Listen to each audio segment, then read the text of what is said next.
with the kingdom, Iran nuclear ambitions, negotiations with Israel, Saudi oil policy, the murder of Washington Post columnist Jamal Khashoggi, and the Crown Prince's message to families of victims of the 9/11 attacks. This is the first time he has done an interview completely in English. Usually on special report road shows, this is the time we bring you other headlines in the U.S. and around the world. But tonight, there are so many headlines coming out of this interview, we do not want to delay. Here is His Royal Highness, the Crown Prince of Saudi Arabia, Mohammed bin Salman.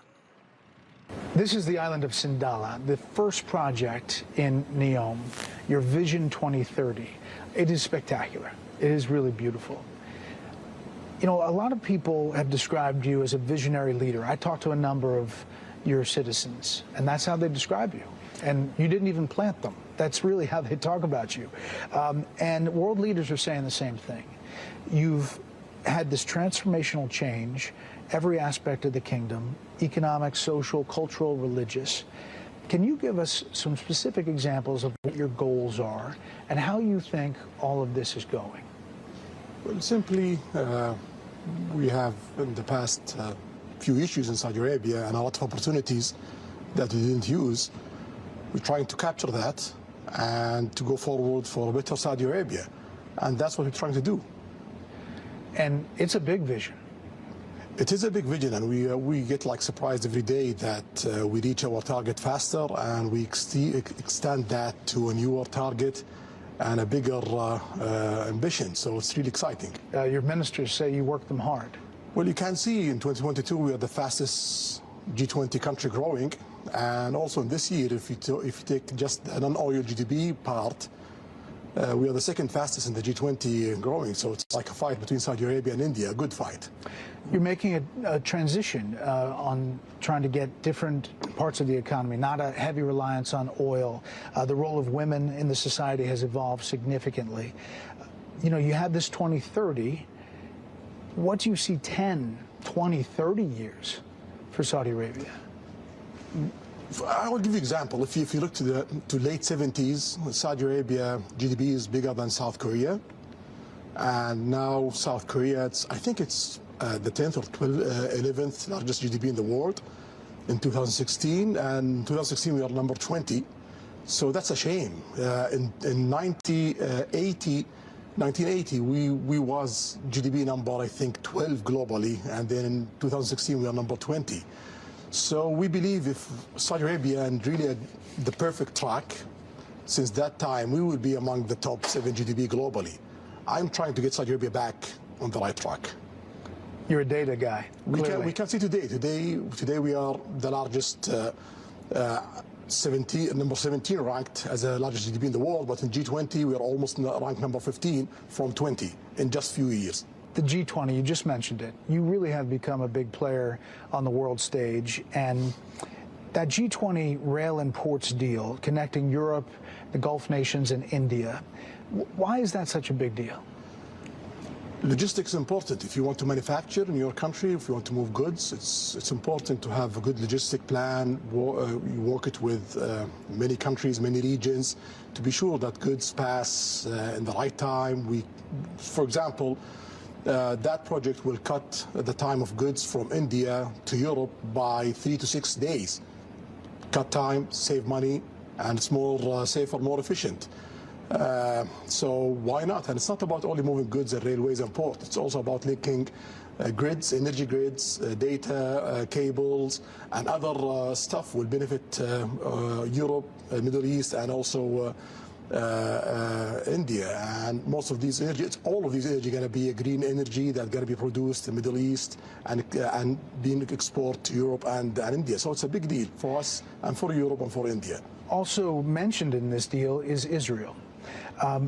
What would it take for you to agree to normalize relations with Israel? Well, there is approach from President Biden administration to get to that point. For us, the Palestinian issue is very important. We need to solve that part, and we have a good negotiations continue till now. We gotta see where it will go. We hope that it will reach a place that it will ease the life for the Palestinians and get Israel as a player in Middle East. There were reports that you had suspended talks. No, that's not true. Not true. So you think, if you were to characterize it, are you close? Every day we get closer. It seems it's for the first time a real one, serious. We're going to see how it goes. Can you make a deal with Israeli Prime Minister Benjamin Netanyahu? Is that somebody you can deal with? Well, in Saudi Arabia policy, we don't interfere of who's running each country, who's there. We work with him. Now we don't have a relation with Israel. But if Biden administration succeeded to make, I believe, the biggest historical deal since the end of the Cold War, then we're going to start a relationship, and that relationship gonna be continuous regardless of who's running Israel. So, I mean, he's 73, you're 38, but you think maybe there's a chance that you could deal with him? If we have a breakthrough of reaching a deal that give the Palestinians their needs and make the region come, we're going to work with whoever's there. Not to go too far, but the concessions Israel would have to give the Palestinians, what would that look like? That's part of the negotiation. Okay. Yeah, I don't want to describe things because I want to see really a good life for the Palestinians. So I want just to continue the negotiation with the Biden administration to be sure. Well, on the U.S. side, would there be a defense pact maybe between the Saudi Arabia and the United States? And what would it look like? Article 5 in NATO? Yeah. First of all, we have some sort of that in the past 80 years. We are the biggest buyer from American armament manufacturing. I believe Saudi Arabia alone is bigger than the next 5 buyers from America. So Saudi Arabia is critical in your armament import economically. And we have a lot of security military ties that really strengthen the position of Saudi Arabia in Middle East and strengthening the position of America globally, especially in Middle East. You don't want that to be shifted. You don't want to see Saudi Arabia shifting their armament from America to other places. So that document, it will strengthen that. It will strengthen the interest of America, security interest, military interest, and also economic interest. And also it will save effort and headache from the Saudi side of not switching to other places. You know, there are many people who wonder why you first normalized relations with Iran, a longtime enemy who back in 2017 attacked your oil facilities, but yet not yet Israel. Can you explain that? Based on situation and politics. So we have a long fight with Iran since '79. We don't want to be that the norm in the Middle East. If there is opportunity to shift that and to go to prosperity and interest and working with Iran and working with the other Middle Eastern, bringing Iran to work with the Arab world, with the Middle East, why not? So the Iranian reached to the Iraqis in 2020. The Iraqis talk to us. They start to do that kind of negotiation. We have few obstacles. China come in, solve it, and then we have a good start. We hope that continues. We're trying our best, and also what we see from the Iranians, that they're taking this very seriously and they are doing their best. So we're investing in that. That's a big change, and clearly you can see outside the box on these deals. You know, you can look to that. Are you concerned, though, Iran gets a nuclear weapon, about them getting a nuclear weapon? Well, we are concerned of any country getting a nuclear weapon. That's a bad move. And you don't need to get a nuclear weapon because you cannot use it. Even if Iran gets a nuclear weapon, any country use a nuclear weapon, that means they are having a war with the rest of the world. The world cannot see another Hiroshima. If the world see 100,000 people dead, that means you are in a war with the rest of the world. So it's a useless effort to reach a nuclear weapon because you cannot use it. If you use it, you got to have a big fight with the rest of the world. If they get one, will you? If they get one, we have to get one for security reasons and for balancing power in the Middle East. But we don't want to see that. Yeah. It's just a big change. You know, a lot of the world experts are saying how you can isolate Iran and try to prevent them from doing what they have been doing. And then just the image of your Saudi team, football team, going to Tehran to play is just striking, right? Well, that's good. That's part of the movement, and we see very warm welcome from the Iranian side to the Saudi team. I believe Saudis take that very positively. Iran has been fighting this proxy war in Yemen against you. Just today, there were these high-level talks over the past 5 days with the Houthi rebels inside the kingdom. And the quote from your people is that it was positive. Secretary of State Blinken said that this is a time of opportunity. Do you think it is? Yeah, definitely. Our aim from day one is to have good life for the Yemenis, good life for the whole countries in the region. For us in Saudi Arabia to progress, to do really great progress and great growth and creating amazing economy in Saudi Arabia and have close to 100% of succeeding of what we're trying to get, that means we need a stable region. To have a stable region, you need economical development in the whole region. You don't need to see problems in Yemen. You need to see Iraq going really forward. You need to see Iran going really forward. You need to see Lebanon going forward. You need to see the rest of the region going forward.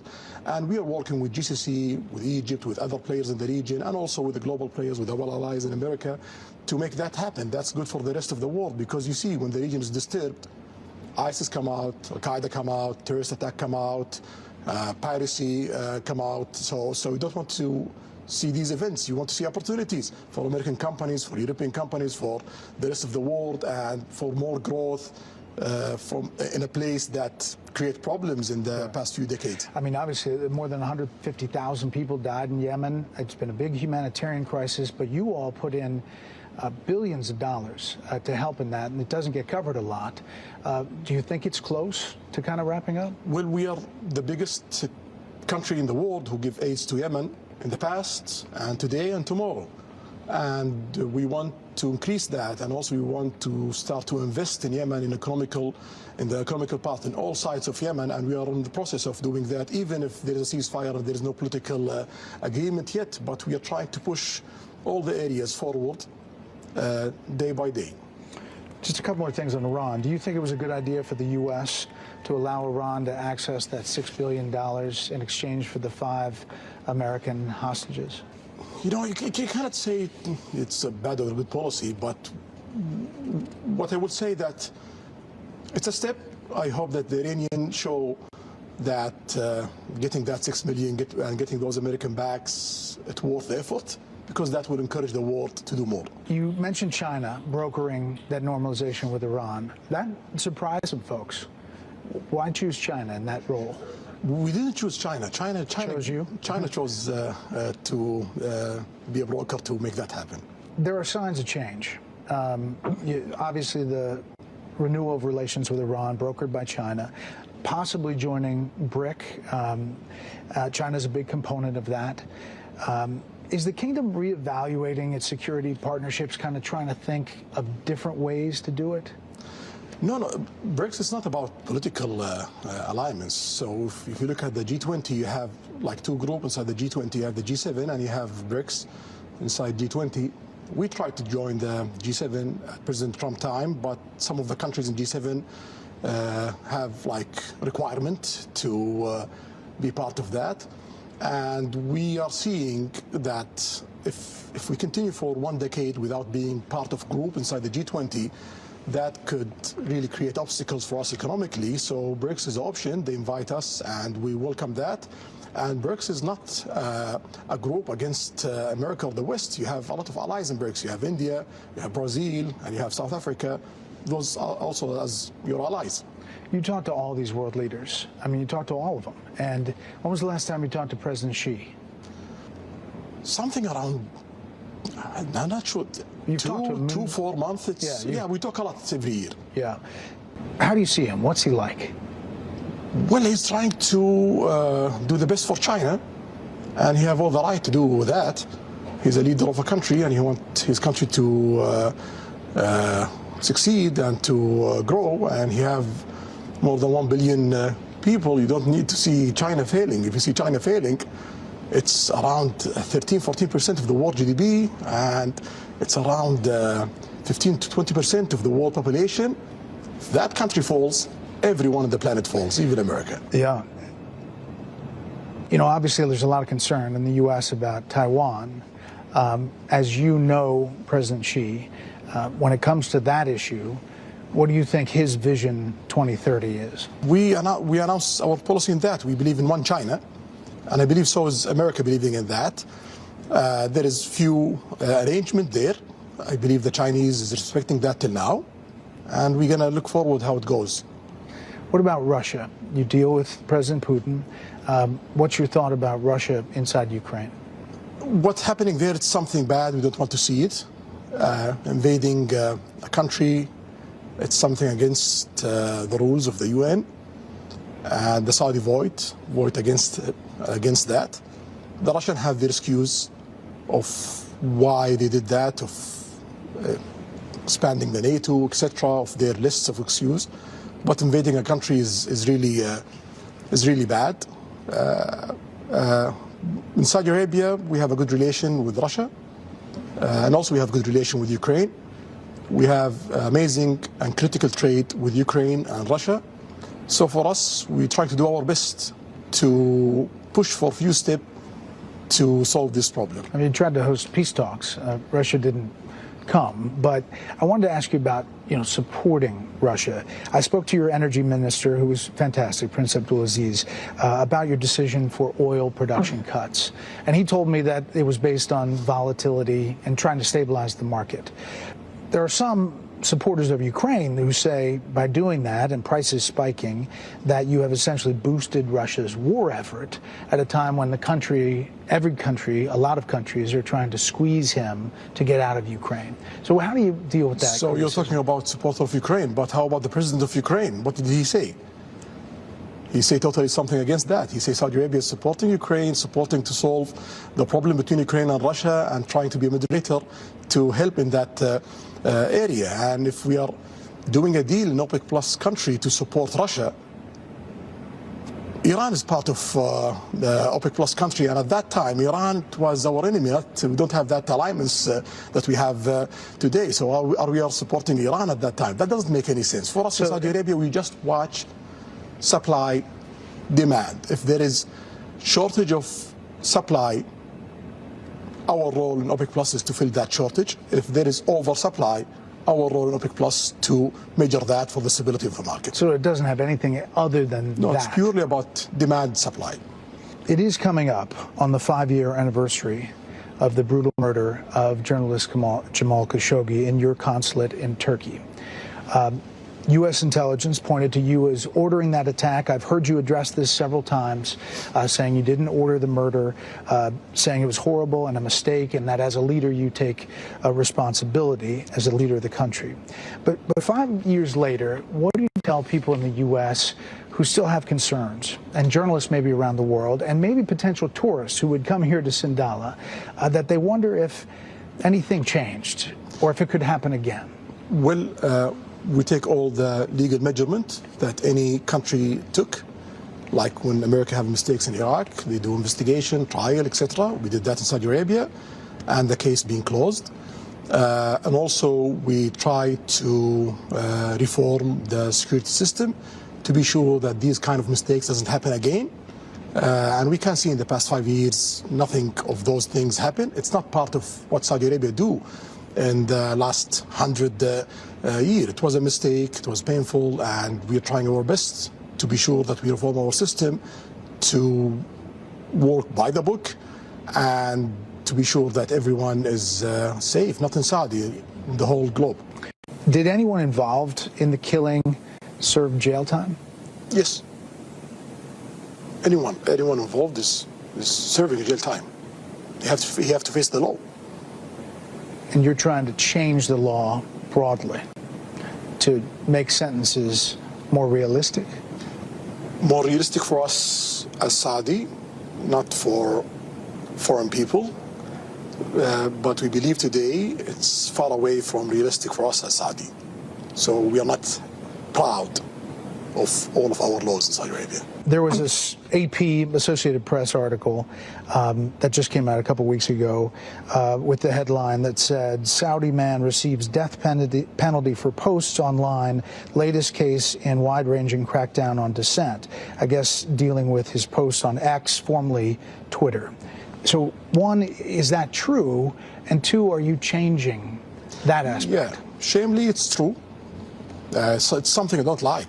Can't you change that? We are doing our best to do that. We already add a few laws. We changed tens of laws in Saudi Arabia, and the list have more than 1,000 items. And in the cabinet, I have only 150 lawyers. So I'm trying to prioritize the change day by day. But we are not happy with that.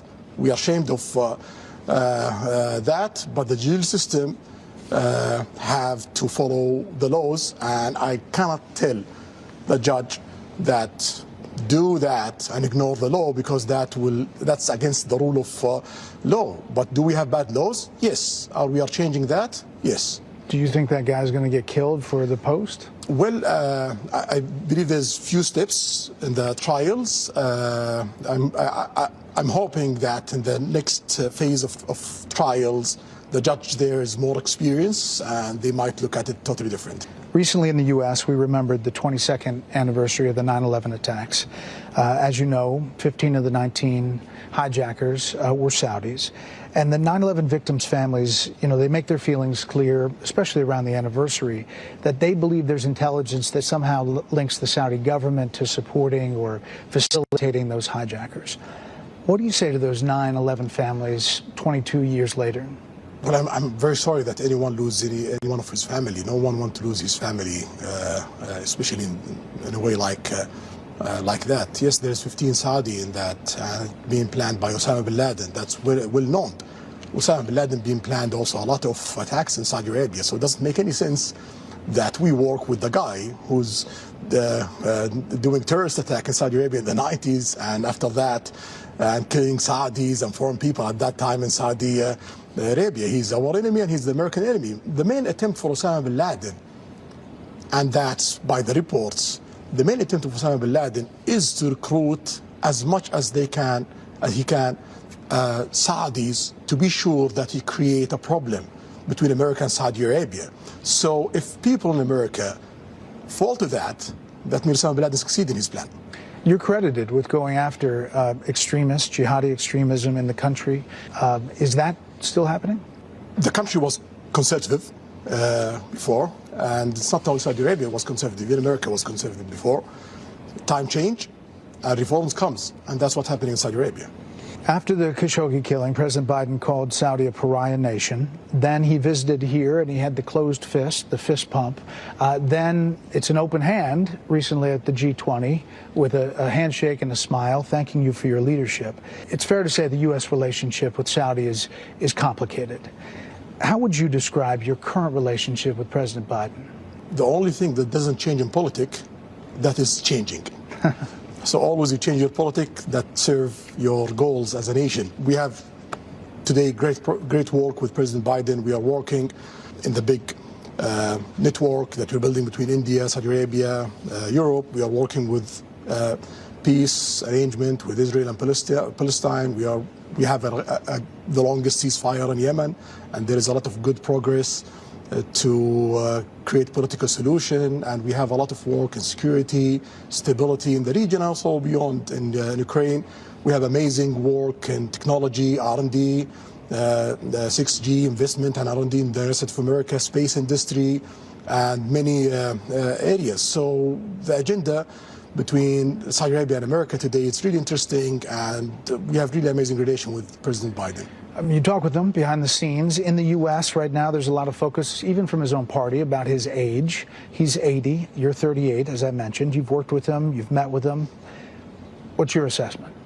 He's sharp and he's really well focused, well prepared, and so that's what I see. Yeah. Are you following American politics closely? Do you? Sometime. But you don't have a lot of time. Most of it, I try to follow what's really affecting Saudi Arabia. but I follow sometime American politics. Is it hard to deal with the U.S. when the administrations change every 4 to 8 years and maybe foreign policy changes?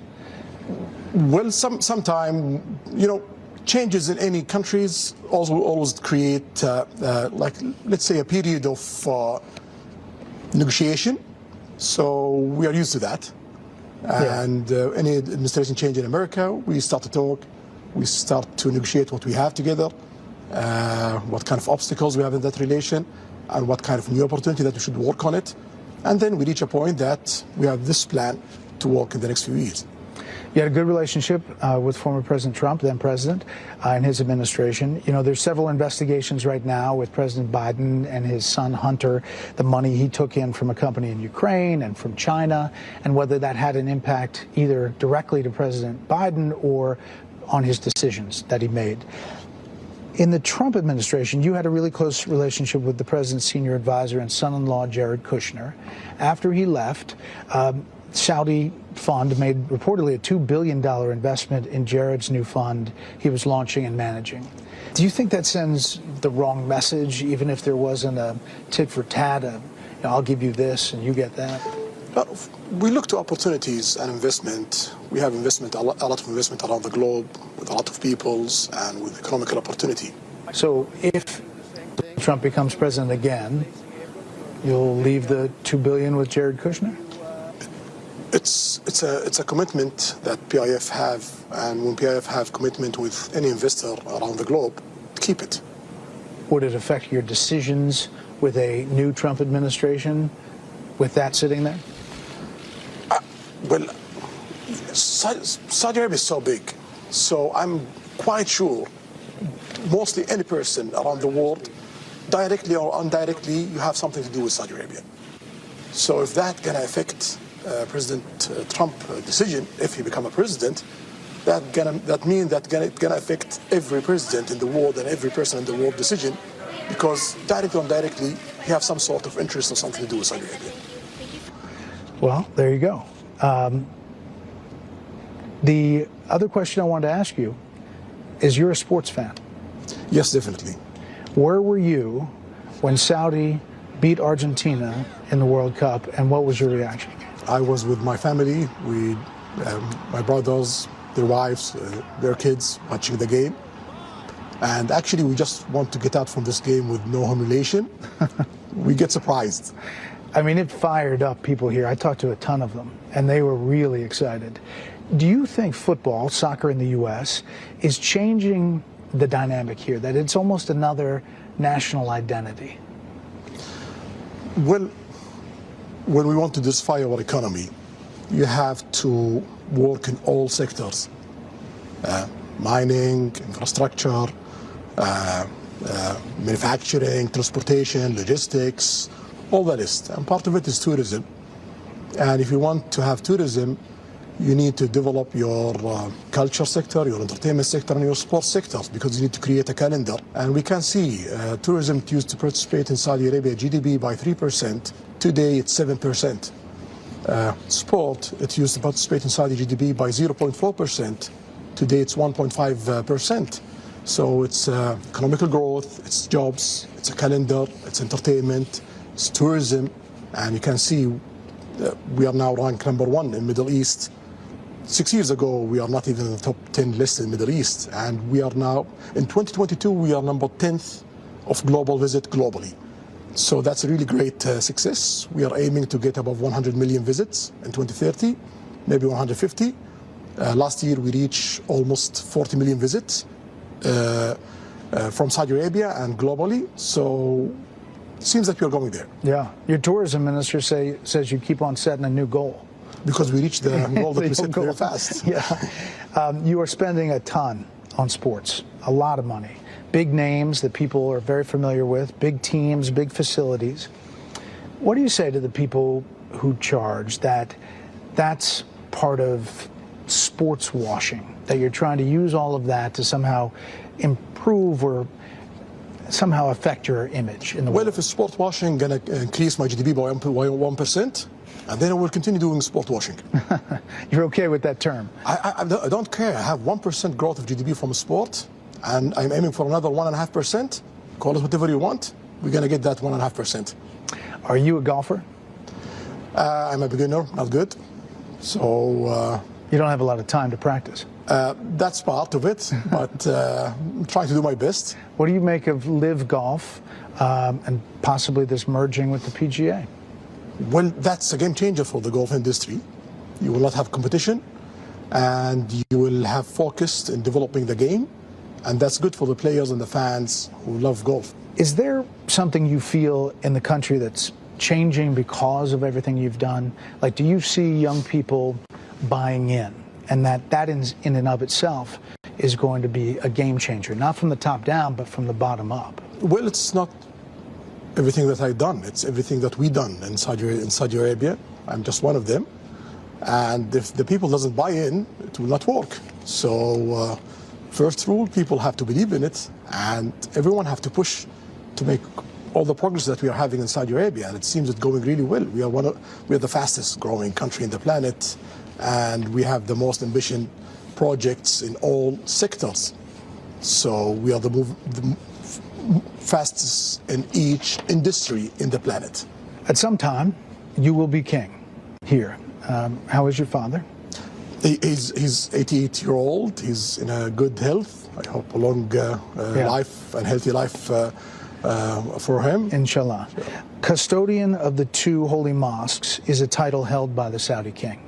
And it's a really serious responsibility, always well understood in the U.S. Could you say something for our viewers about the obligation that implies for the Saudi king, how big a deal that is in the broader Islam? Well, the two holy sites in Saudi Arabia, it's the two holy sites of Muslims. Mecca, you have Kaaba, which they face 5 times a day, and they have to visit 1 time life. And you're talking about almost 2 billion people in the planet. And in Medina, you have the grave of the Prophet. So the duty of any king of Saudi Arabia and the duty of all Saudi peoples to serve those 2 places and to serve the visitors of those places. And I believe we did a wonderful job in that area. Thank you for answering all of these questions. I just spent the past 3 days here, and I've visited here many, many times before. And I personally have seen major transformations, not just for women, but the building and the cranes and how people look at this country. For people on the outside looking at this, what would you tell them? You know, if they want to come visit, they may be skittish about coming to Saudi Arabia because of what has been written in the past, what they see. What would you tell them? I will tell them the greatest success story in the 21st century is Saudi Arabia. This is the story of this century. Do you want to miss it or not? That's your call. And do you think you're going to slow down at all? No, we're trying to speed up every day. Your Royal Highness, we really appreciate this time. Shukran. Thank you. Highness, this is Sindala, right on the water. This has to be exciting to see stuff happening. Yeah. This is one of a lot of islands that we're developing in the Red Sea. So now around 22 islands under construction. That's one of them. And more going to be announced. So it's a shame that you have the best corals in the planet and the Red Sea. Still doing very well because it can stand heat. And it's not available for tourists to enjoy it. Yeah. So next year it's going to be open, almost 5 islands from the 22 under development. But in total in Red Sea we have 1,150 islands. The aim is to develop 50% of that. I guarantee you the world does not know you have all these places. Not only that, a snow mountain. It's very close from here. We are hosting the Asian Winter Games in 29 in Saudi. Yeah, that's something going to change. What's Saudi? Saudi's not about just desert. You have forest in it, you have valleys, oases, tropical islands, mountain islands, sandy islands, corals, and you have snow. Yeah. So what do you do to blow off steam? When you want to relax, like what do you have fun doing? Video games. Oh, what's that? Video games. Video games. You're a big gamer. Since I'm a kid, I love it. Really? Yeah, it disconnects me from reality. So, and there's a big video game part of your ministry, right? There's out of sports? Esports is one of the most important things happening globally. It's the most one of the most growing industry in the planet. It grows by 30% every year. So the return of PIF investment, every year we have 15 to 25% of profit. So it's really amazing, and we don't want to miss that. Yeah. When you see... It's like beating Hollywood today. So one of the streamers on eSport, he have more than 2 billion views, more than the biggest Hollywood movie. It's amazing. So it's serious. And you, to blow off steam, to do something, you get on a video game? Get on it with my kids or my friend and just disconnect for a few hours. And if you're outside, what are you, a hiker? Hiker, diver, enjoying nature. That's the most thing I do outside. Golfer? This is a Robert Trent Jones Jr. golf course? Well, there's a lot of small things like golf, paddle, soccer, basketball, whatever, but the main thing is hiking and diving. So the handicap, is it... Handicap plus 36. It's horrible. That's what handicaps are for. Yeah. What are you looking forward to coming up? I mean, every day is something big for you, listening to your ministers. What are you looking to the next thing? So today we are trying to close a few things that we are aiming to close it the first half of 2024. And then we're going to shift to implementation and starting preparation for Vision 2040 and announcing Vision 2040 in 2027, 2028. So that's the main thing that we are focusing on. And do you think that the perception of Saudi is changing? Do you sense that? Well, I hope that's happening.